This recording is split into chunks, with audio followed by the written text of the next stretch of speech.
You can just look at it and hear it and see what it's doing behind me as we speak.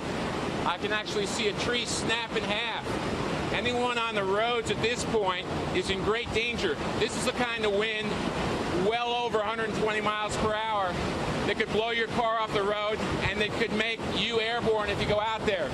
This was really the worst fear for Puerto Rico. They haven't seen this, according to the governor, in 100 years. A major storm with a direct hit on the populated eastern part of Puerto Rico. The governor issuing dire warnings, saying this is going to be a catastrophic storm. It is life-threatening, both because of the wind and because of the rain and the potential flooding and mudslides that could follow.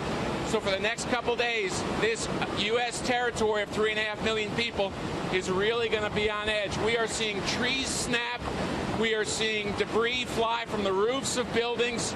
I'm here with Chris Pontius, Patrick Muskoff, and Madeline Firsty. Right now, we're in a concrete parking garage in between two levels, and the garage itself is actually shaking.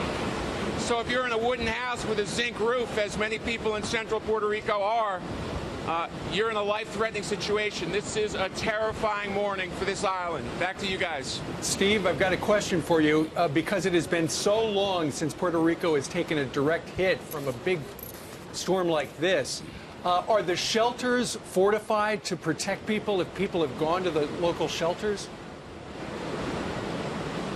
This is terrible timing for a storm here in Puerto Rico. They're still reeling from Irma 2 weeks ago. The island is bankrupt, so they began to lose electricity when the storm was 40 miles away. Without electricity in many parts of this island, you don't have running water.